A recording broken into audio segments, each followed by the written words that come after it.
Yo, what's up? This is The Dream and you're watching Montreality. Right here, keep it locked.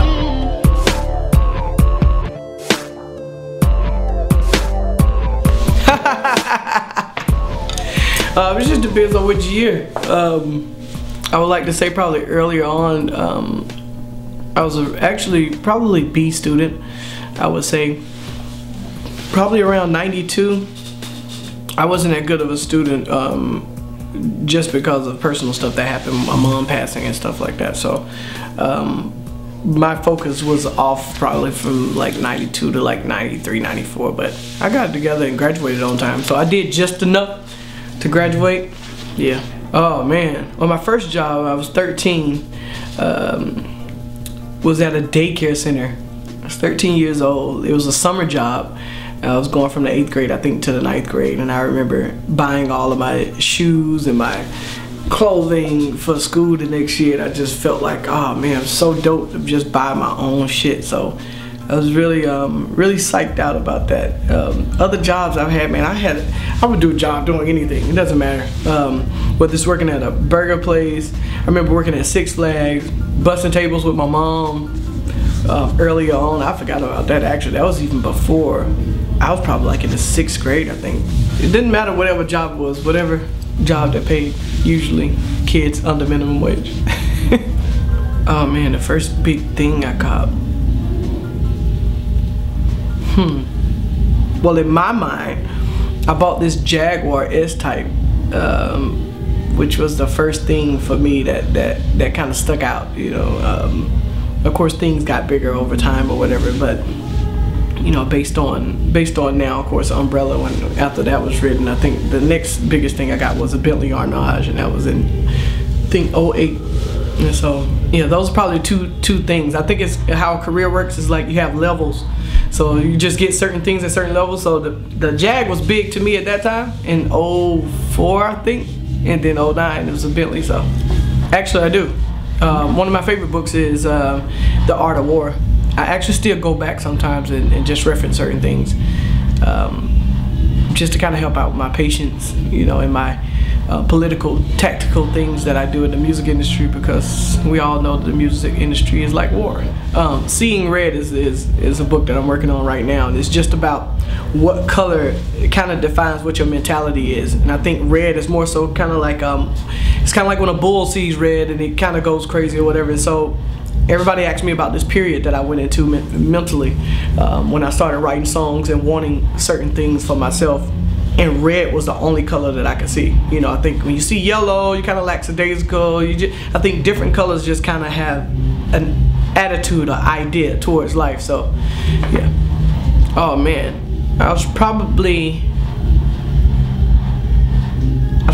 either a hawk or I want to say probably a lion. Yeah.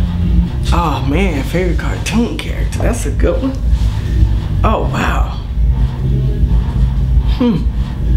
So many great ones. First of all, G.I. Joe is my favorite cartoon, period. So not even just one character out of it. But I probably would say He-Man was probably my favorite character, just himself by itself. Contra.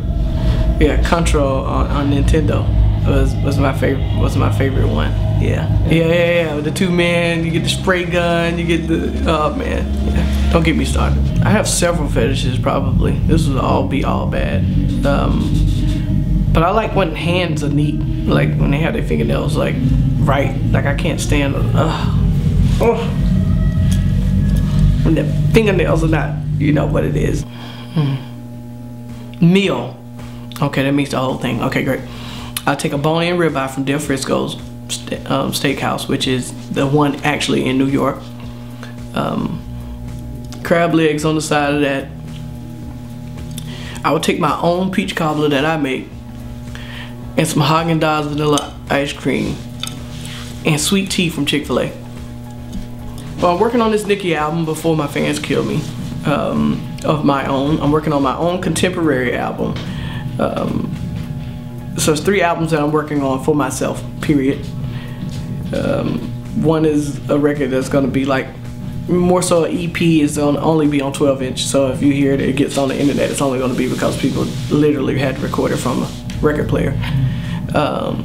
Who am I working on? I mean, the same, you know, I sent Jay something else the other day that I felt was crazy. Me and B working, me and Pusha already talked about working on the next one. So I'm just getting ideas. I kind of like have an idea about what it is that I feel like, you know, people would be interested in, different artists, you know, certain styles, and I'll just send a beat or something with a hook on it and say, what do you think? You know, it's not even about whether that's the song that makes it. It's just to inspire whatever's going to be the next shit, you know. Man, it's not really anybody I'm not working with. I definitely got to make sure Coldplay ends up on my next album though. Yeah, that's basically my thing right now. That'll probably be the only feature on my next album. I can't really speak on that. Hopefully it is. You know, it would be crazy not to do another one, in my mind. But also, just to make, it's almost one of those things where you know it's gonna be a day when they stop making all the retro Jordans. You know it's gonna stop, and you're gonna be so mad, but you're gonna be so grateful that you lived in that time that it was made. You know, and in a time where people just get what they want all the time. It actually would probably be more impressive that they don't do it. To me, just looking at it from just a musician standpoint and just a purist of music, that they don't do it and don't touch it, don't even try it, and just leave it, you know, what it is. But, you know, they're probably gonna do it. Oh no, I think we reached out to him to be on Shawty Is a 10 at one point. I think L.A. Reid reached out to him. And I just ran into Andre like not too long ago. Me and Drake went to night school like back in the day. I think I was in a couple grades lower than him or whatever at that particular time, but at Washington High School. And I think he was trying to get his credits to graduate, and I was in 11th grade trying to get my credits to graduate from 11th to 12th. And you know, that whole city, man, T.I., everybody knows each other at the end of the day. So it was just, I think it was one of those things that didn't happen at the time, and it's just waiting for it to happen, you know, especially once you see people develop, you know, because watching Andre go from one thing, you know, to another, and just understanding how deep the rabbit hole is, and having a brief conversation with him just about like, oh man, I see what you did, like that's crazy, you know, just watching me for the last 6 years, you know, because you just never know when you listen to somebody's song, you're like, okay, here we go with this shit, like, oh, okay, Shawty's a 10, don't tell me that's it, and you know, you just keep evolving. I'm like, oh shit, you know. And sometimes it's hard for people who've even already evolved to remember that they evolved themselves from a certain point. Oh wow, nobody ever brings that up. Yes, I remember writing that song, and they were saying that she was finished. I was in Vegas working on, I think, Love vs. Money at the time, and they were saying that she was finished doing her album. I said, not if you write a great song, she not, you know. And so we wrote the song. I remember going back to Atlanta, and Trick called me. He's like, yo, Celine's taking one song off and she putting this song on. She loves it. And I was like, all right, well, you know, get it popping. And then I think the conversation led into, I think she had tried to cut the vocal like a couple times in her way, and she was being vocal produced by somebody. And she just strapped everything and said, no, I want to sing it how he sang it, with that type of vibe, you know. And that was the biggest thing coming from Celine, because you're like, who could tell anybody how to sing something with a voice like how she had? But the fact that she recognized vibe was a whole different idea, and I try to teach people that all the time, and they don't really get it, because most of the time they think it's about singing, and it's like, no, it's about a feeling, you know. I get to be the creative person that sits in that room, like, but with some type of rational idea, and not just straight artist, because I understand even by running a business as a songwriter, people have to make money. I get that, you know. What I try to apply to it though is, you can't completely go off numbers to try to sell something creative. You have to come up with other creative ways to sell it, you know. And right now the labels are having a hard go at it, because the suits they're too far in the room, they're too far in the creative place, you know. They may as well come down to the studio and fucking cut the records at this point.